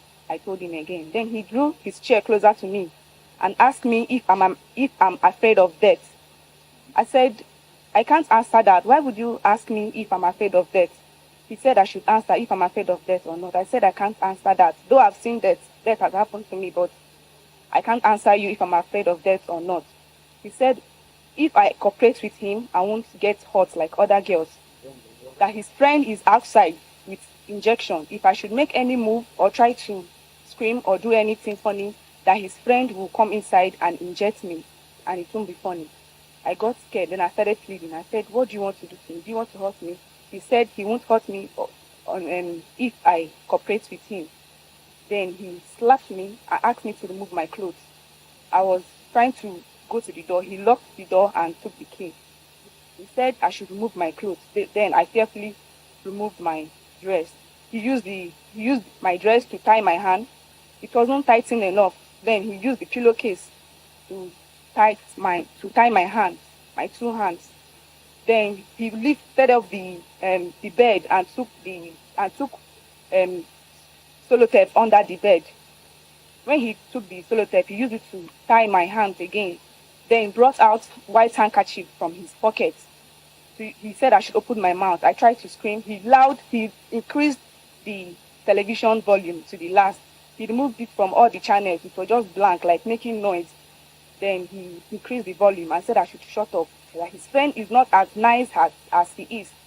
If I should make any move or anything, that his friend will come inside and inject me. Then I became very scared. He proceeded in tying my hands with the sellotape, and there's this chair inside the room. He tied my two legs with the chair. Then he used the handkerchief to tie my mouth and also sellotape my whole head with the sellotape around my face. Then he proceeded in bringing my phone. He brought my phone and asked me to open the password. Then I used my fingers to open my password. He went direct to my phone, my bank app, and opened my bank app. The only bank app in my phone is OPay, which there was no money in the bank. So he opened it. He asked me for my PIN. I put my PIN because all my mouth and everything was tied up. I used my fingers to open my PIN. Then he saw that there was no money. He said that he's going out now. Then he booked his ride. When it was like 1 minute away, he went outside and came back again. He said his friend is outside. If I should make any move or anything, that his friend will come inside and inject me. I shook my head and said, no, I won't make any move. Then he went outside again and came back. I was trying to move. When I saw the movement, I maintained. Like I just pressed my head on the wall. Then he came back again and viewed me and watched me and said, don't make any move. I shook my head and said, okay. Then he left and locked me inside. So when he went out, I saw like the hotel. I saw a red uniform. I noticed it was the hotel staff. Then I started shifting myself with the chair. I struggled to get to the window. I struggled. Then I got to the one. I started banging the window for them to hear me. Because of the loud television volume, the man couldn't hear me. I proceeded. I was hitting the window for him to hear me. Then, thank God the guy was able to hear me and came to my rescue. Then I gave him a sign that he should follow the guy. The person just left now. Then he ran after him and caught him. How long have you been outside? Let's know the name of the site. Coded site. Coded site. How long have you been on that site? February this year. Yes. That was when I logged in. That's when you joined the site. So how many of such men have you hooked up with on that site? I don't stay here. I don't stay, so I don't really hook up. Where did you stay? In Enugu with my elder sister. So how did you get to Abuja? I have a handle. I'm in nail tech and I do pedicure and manicure. You come to Abuja to do your yes. I do it by fix my friend's nails also. At home. No, here. Here in Abuja. That morning. That morning. all this like this, and the something you wanted.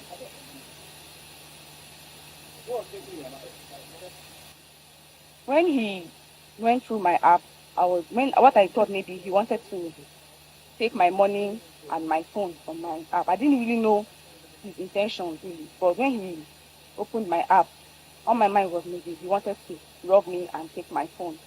What kind of phone do you use? An Android phone. Having gone through this experience, what can you continue to do? Will you continue with the business? Huh? No, madam. No, never. The 100,000. So what advice do you have for others? Other girls that are into the business like my message to other girls is to be contented with what they have and learn the handwork. Push it down, Jare, with all these stupid questions at times, right? So that's the victim at the tail end of it. Okay, so the guy who lied that he is not a ritualist. If he was a ritualist, the girl would have long been killed. That was just there that he lure women into an hotel room and then rob them. So from the statement of that girl, it's simply so similar that obviously it's not a ritualist thing or a ritual thing, okay? He got disappointed when he found out that the girl he invited for hookup does not even have money. So he became disappointed, and they asked him that was that his first time. I think he said that wasn't his first time. He's done it like 2 or 3 times before. Then he lied that he was doing it to save his sister who has sickle cell, his sickle cell sister, something like that. See, that's Nigeria there for you. Do everything you can not to be a victim. Because you see, if you become a victim in Nigeria, it's only a grace of God, they say, will make you live to tell the story. In so many cases, you do not live to tell the story. So that girl was lucky enough that she didn't lose her life at that point. So there is this website or something or an app where men and women can kind of like arrange to meet. Things have become more dangerous these days, especially where people are just trying to survive, do anything to survive. We have had this. We have a country now where women are selling their body like never before, and a lot of people are now becoming victims of organ trafficking, human trafficking, and others. Okay, so I don't know what advice I should have for you as a young person watching this program in Nigeria right now, because I don't know how to advise you. But if you can see what happened to others, you should be able to advise yourself. Okay. Anything or any business transaction that will have you, taken to some I mean, it's such a big risk. So I do wonder too. As I am, I have never, that's why I said I can't advise you, okay? I have never had a chance of calling girls for sex before. Do you get what I mean now? Like, let's say we go somewhere and I just feel like, oh, I am lonely. Let me look for one nice girl. I have not. It is such a risk. It's too risky that anything can happen. You do not know the kind of person you are meeting, and you probably would never know them. And if anything goes wrong, your loved one may never know what happened to you. And in this world where people are going through a lot, one of the things you shouldn't put your family through is the trauma of them wondering, how was it for you in the last hour of your life? Were you scared? Were you strangulated? Were you tortured? And all that stuff. You hear what I mean? We have had men who have lost their lives inviting women they don't know for hookup. When I was in Nigeria, there's nothing called hookup. No, there's nothing called hookup. You just look for a girlfriend or side chick. But or you just go straight to the Ashewu spots, the women of easy virtue, where you have to pay for sex. And there are places where they are. And back then, when we were like, prostitutes will go missing, and they will say they have been used for ritual, this and that. They will have their body parts cut off and all that. Things have gone even worse than what they used to be now. That's why I don't even know how to advise you. But people who do these things, now they take risk. Like you are actually taking a lot of risk. Somebody will call you. So me now, Maiyegun, I will enter one place and I'll just say, find me a girl. And you as a girl, you will just receive my text and then you'll be like, yeah, okay, I'm coming. I mean, I don't know. We have escorts here in the UK too, okay? I've had friends who have paid their professional escort. Like, not friends. I've only had one person who did that, and it's only once I saw it though. And I was so shocked. I don't know, maybe because I'm from Ijebu. I'm too local. I'm so local enough that I always weigh my risk. I don't take unnecessary risk. And with what the world is today, why do you have to take this risk? Some says they are doing it just to survive and all that, but you never really survive with this. There's so many things involved. Too risky. Too risky. I don't know. Maybe stories like this will kind of help a lot of you to probably have a rethink. There are some other ways you could probably make money. Okay? Not the type of you putting your life in danger on the line. And I know I'm not a good person to advise you. Anyway. I mean, it's so risky now. Like, people say you have to no risk, no gain. No pain, no gain. At least you should be able to kind of see what you are risking. You are taking a risk on. Not the type that you have to take a risk with strangers. Women, girls can kill boys to rob you and kill you, poison you. We've had people who have put, they've put something in the people's drinks because they want to rob a man. And they do not know what underlying health problems everybody is carrying about. You put something inside somebody's drink because you want to rob them of their money, their phones, and even their car. And then they just drink this thing and they have a heart attack and they die in the hotel room. You as a man, do you think it's only the girls that are at risk? You are at risk too. Because it's going to be like everybody, they target everybody these days. That's what it seems like to me. So if you have to take all the risk of you losing your life because of, I don't know, it's not my own, it's not my territory. So I'm not an expert here, but I just don't know why people would take such risks.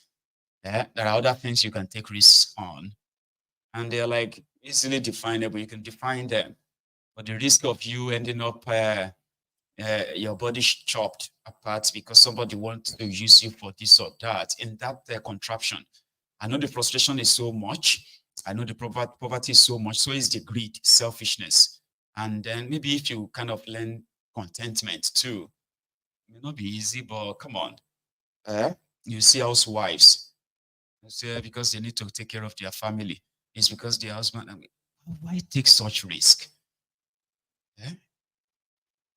I know some of them will be looking at me. He's talking from the position of privilege. Oh, Maiyegun, leave that one, Jare. You don't know what you are talking about. Okay. So when I saw that girl's video, I felt like I've got sisters too. And that is why I always ensure that I reach out to my sisters. I give them what I can give to them.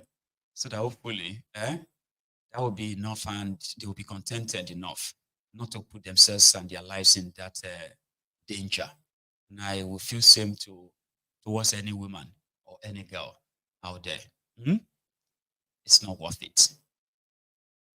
Finally, Idris Okuneye has a message for Tinubu on top of this suffering and hardship in Nigeria. It may not be the kind of, the right person to give this message, but I'll just say maybe we should leave the messenger and just listen to the message. What do you think? Well, it's not about hardship. The hardship is true. People are suffering.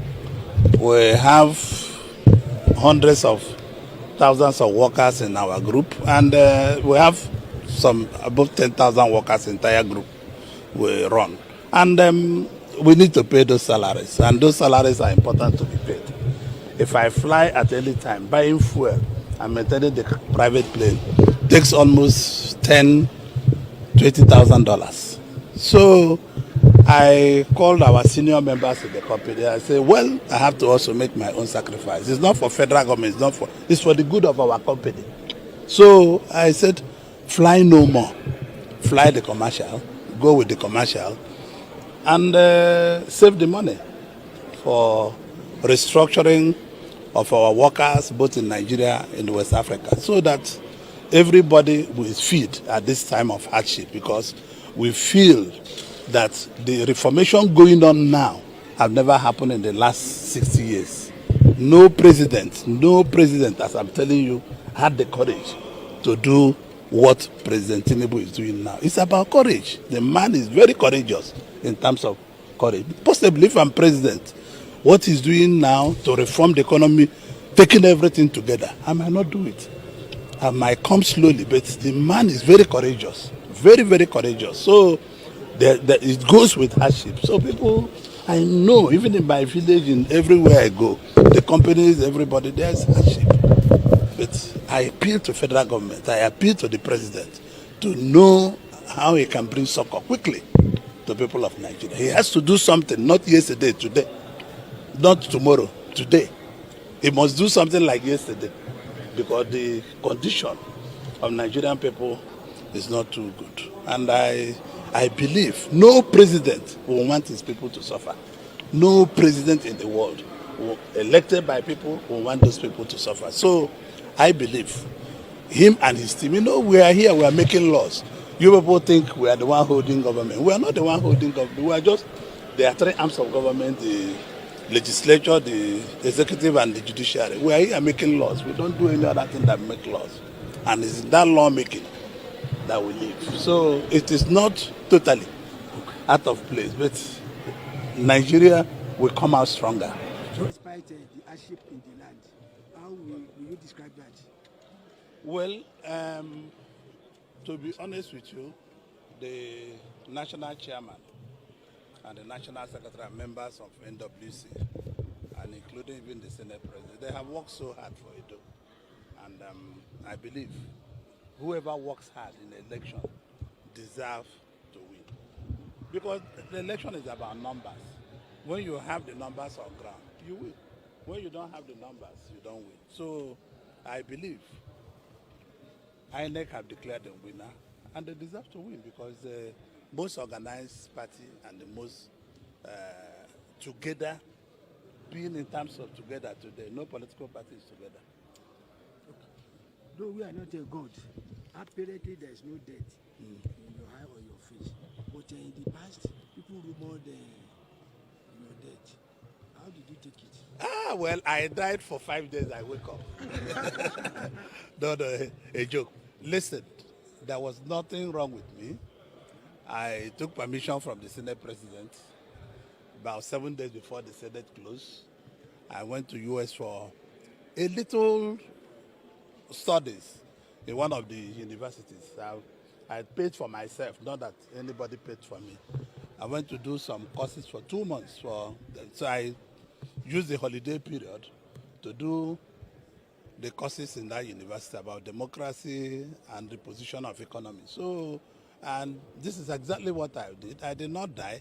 I didn't even go for any medical or anything at all.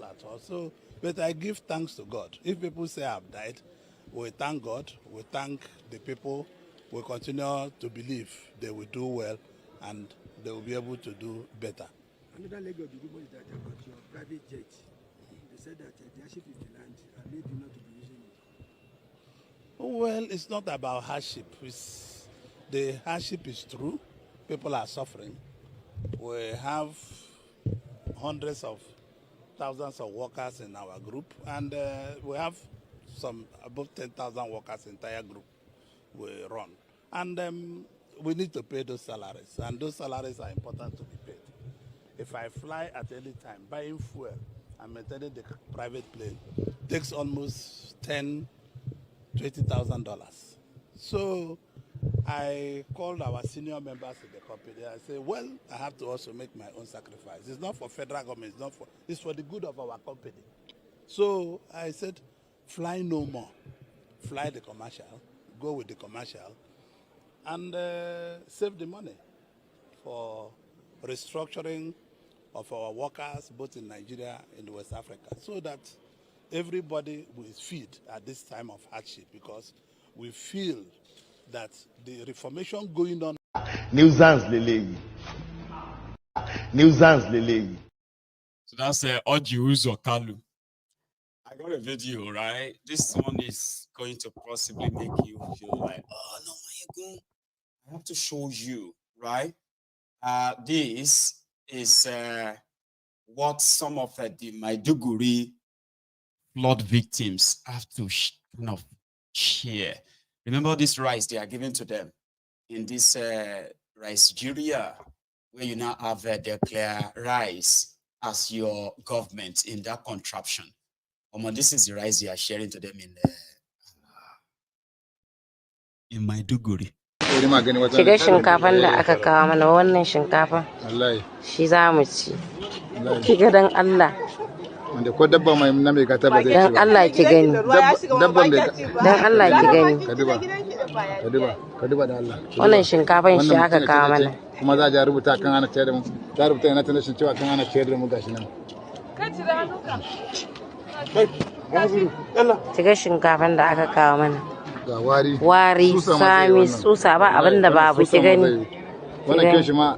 Kiga susa. Kiga wannan susa ne. Shiga shinkafan da aka kawo mana wannan shinkafan shi za mu ci. Kiga dan Allah. Wanda ko dabba mai na mai gata ba zai ci ba. Dan Allah ki gani. Dabban da dan Allah ki gani. Ka duba da Allah. Wannan shinkafan shi aka kawo mana. Kuma za a rubuta kan ana ciyar da mu. I know. I'm not saying it's everything, no, but come on, man. A lot of people said some of this rice they are saying they are sharing all over the place are either so expired or spoiled. And I wasn't expecting that. When I saw it this morning, I was like, oh my God. Right? Anyway. May God be with them. Abikila the Masoba is saying, because the same way we'll be praying for these people too, who were supposed to be celebrating band A, band B, band C, band D.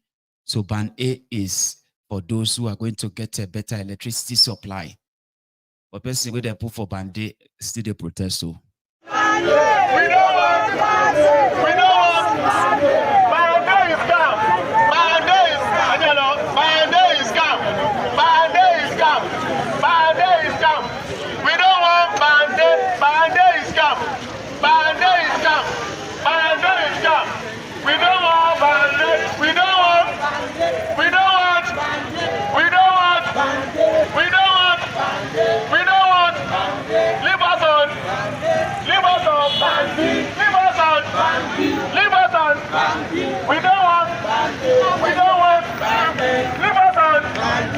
Owó ìtiwá fẹ́ pọ̀ jù kí ló dé. Kálàṣẹ. Let the poor breathe. It's not even, no. Let the middle class breathe. Because even the middle class, we're already going to, middle class is going to poor. Middle class is already going to poor. Please, speak up. Customer care never. Tell them you don't want band A. You don't want band A. Akiola, Ariba Lafida does not want band A. Please, everyone learn the band B. Oh, band B and go. A lot of people roll your song. They want to band A. It's ridiculous. Band A is a scam. Band A is a scam. Band A is scam. Band A is scam. Band A, we don't want. We don't want. We don't want. We don't want. We don't want. Leave us on. Leave us on. Leave us on. Leave us on. We don't want. We don't want.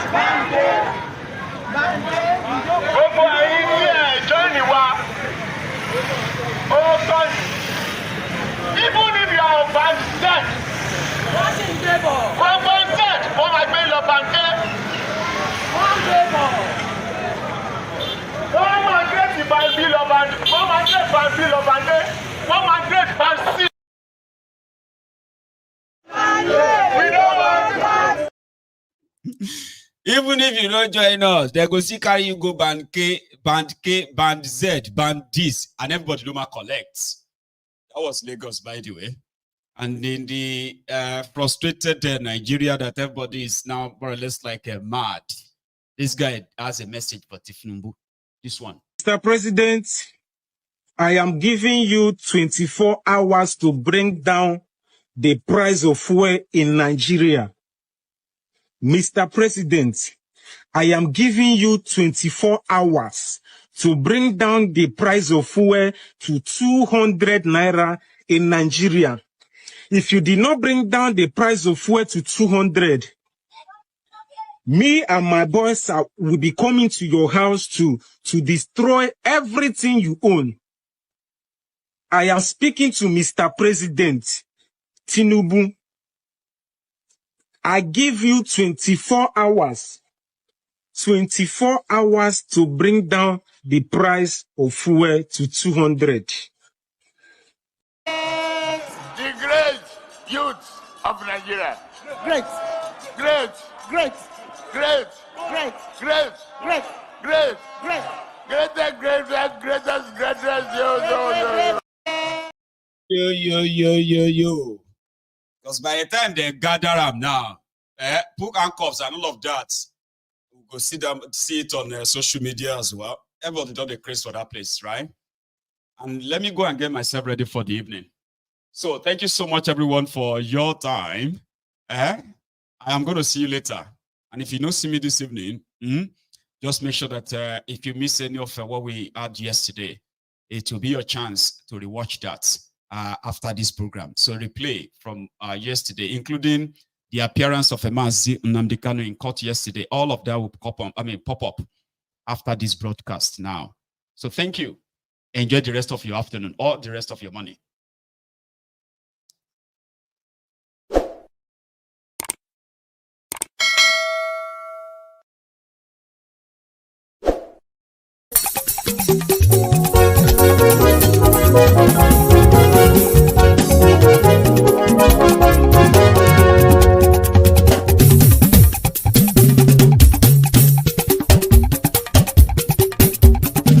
Maiyegun làwa mọ̀ làmọ̀ tó dòdòdò.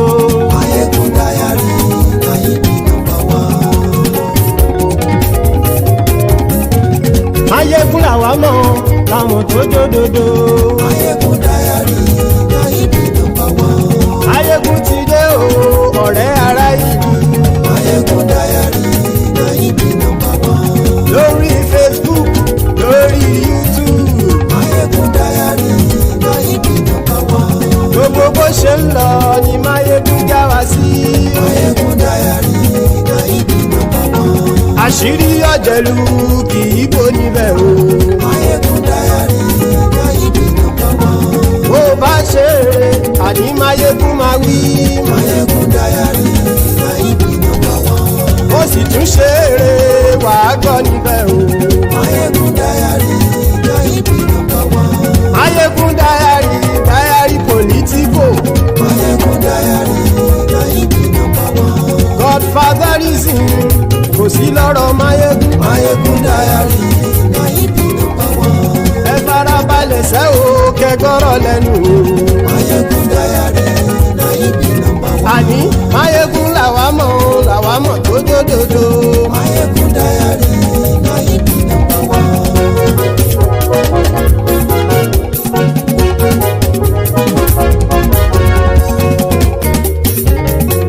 Àní ẹ̀sùn ràkì. Maiyegun ti dé. Maiyegun ti dé. Ọ̀jẹ̀lú ẹ̀sùn ràkì. Maiyegun ti dé. Àní ẹ̀sùn ràkì. Maiyegun ti dé. Lórí Facebook. Maiyegun ti dé. Àní ẹ̀sùn ràkì. Maiyegun ti dé. Lórí YouTube. Maiyegun ti dé. Àní ẹ̀sùn ràkì. Maiyegun ti dé. Bọ́ bàbá gbé wúrẹ́. Maiyegun máa wí. àní ẹ̀sùn rájì. Maiyegun ti dé. Ijó ìgbádìyẹ. Maiyegun máa wí. Àní ẹ̀sùn rájì. Maiyegun ti dé. Bí pẹ̀sìdó bá rúfin o. Maiyegun máa wí. Àní ẹ̀sùn rájì. Maiyegun ti dé. Bí gómìnà kówó jẹ. Maiyegun máa wí. Àní ẹ̀sùn rájì. Maiyegun ti dé. Ọlọ́pàá tí ń darí bá. Maiyegun máa wí. Àní ẹ̀sùn rájì. Maiyegun ti dé. Aṣòfin tí ń rúfin o. Maiyegun máa wí. Àní ẹ̀sùn rájì. Maiyegun ti dé. Òpùrọ́ olóṣèlú. Maiyegun máa wí. Àní ẹ̀sùn rájì. Maiyegun ti dé. Ọ̀jẹ̀lú ẹ̀sùn rájì. Maiyegun ti dé. Àní ẹ̀sùn rájì. Maiyegun ti dé.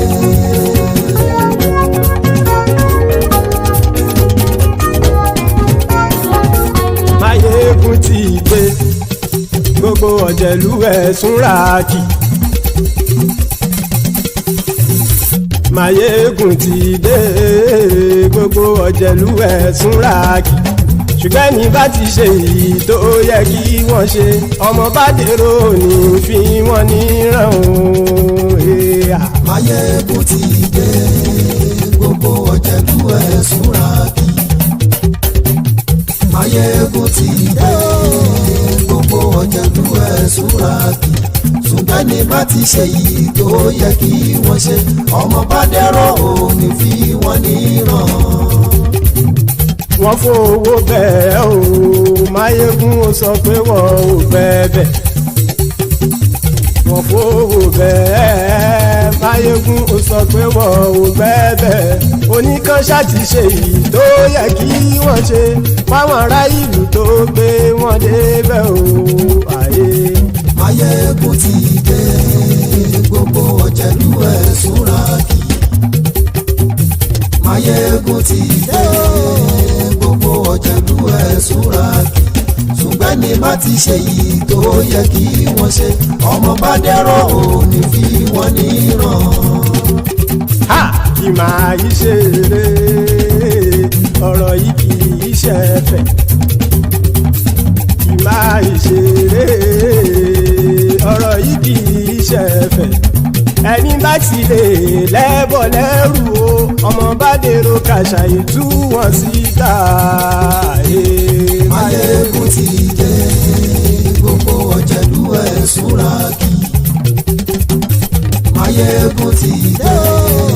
Gbogbo ọ̀jẹ̀lú ẹ̀sùn rájì.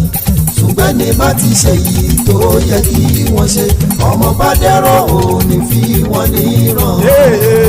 Tẹnitẹni ọmọ Maiyegun ọ̀rẹ́ ara ìlú mọ̀mọ́ ni mo fọlọ́hún sọ ẹ̀ bá kìlẹ́bù. Lóòótọ́ olódodo ìlú ọ̀tá ìlú mọ̀mọ́ ni ìwọ ṣá máa ń ṣọ́ra kò sì mọ́ bẹ̀rù. Bọ́tà ń lè rí bóníṣègùn lé káwọn mọ̀mọ́ fi ṣera wọn ni ó ti dẹrùn tí wọn ò gbọ́dọ̀ sì mọ́ bẹ̀. Èèpo ọ̀gọ̀ lọmọ bá dérò tàjẹ́ ò gbọ́dọ̀ jẹ́, ó ti dọba lórí àbínú ẹni kò sì mọ́ bùyà. Àìsíwọ̀lú ní ẹnìkẹ́ ìgbódì ẹyin lábàrá o, ó kó ẹni tó bá dán o àkàmù. Maiyegun ti dé.